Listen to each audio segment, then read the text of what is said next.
Now, ever since the Russia-Ukraine war started, Washington has been vocal about which side it is on. The Joe Biden administration has extended support to Ukraine against the Russian invasion. But in a surprise move, Washington is now monitoring alleged war crimes by Ukraine. Before I tell you more about this, take a look at this visual from the Luhansk region.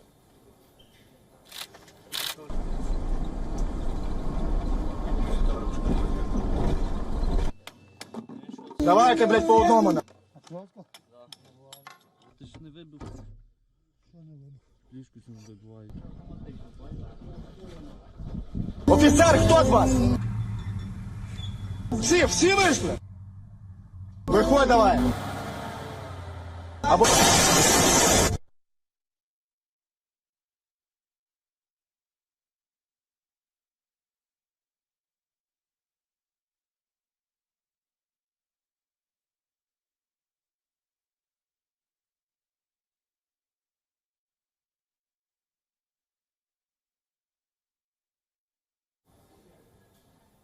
Some of you might have seen these gruesome images on some social media platforms as well.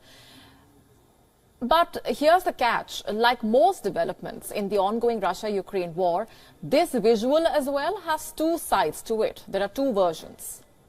Russia says more than 10 of its members had surrendered to the enemy forces. They were lying on the ground to signify the same. But the Ukrainian forces, who in the footage can be seen wearing yellow armbands, started firing at the surrendered men. The Kremlin has called this a war crime and has opened an investigation to find out what really happened in Luhansk. Ukraine also says that it will be probing the video. The second version is Ukraine's. The Commissioner for Human Rights says that the Russian forces opened fire while surrendering, which is why the Ukrainian forces fired back. Now, WION is not in a position to back any of the two claims. We only have access to a part of the visual and no conclusions can be drawn as of now. Interestingly, the US is looking into the incident. Washington says it is monitoring allegations of Ukrainian forces executing Russian troops. The US Ambassador for Global Criminal Justice has said in a statement that it is really important to emphasize that the laws of war apply to all parties equally, both the aggressor state and the defender state. All parties must abide by international law or face the consequences. And this statement is raising many questions. Washington's stance has not shifted, but it seems like its rhetoric has. And the latest statement talks about equal measures and consequences, something that has not been heard of earlier against Ukraine.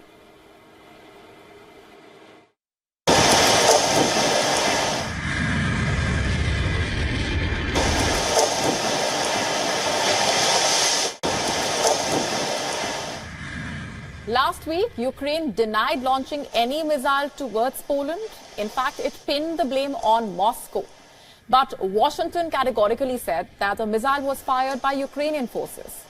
The two countries have been treading on the same rope since the start of the war, but now new threats seem to be emerging. Since the recapturing of Kherson, the US has been directly and indirectly pushing Kyiv for negotiations. From the Defense Secretary Lloyd Austin to the White House National Security Advisor Jake Sullivan, many top American officials have reached out to the Ukrainian president. But Volodymyr Zelensky has refused to engage in peace talks unless Vladimir Putin is removed from power. Washington is well aware that that's not happening.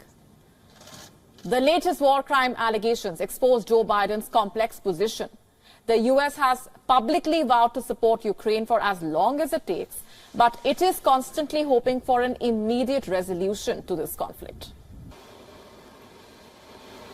WION now available in your country. Download the app now. Get all the news on the move.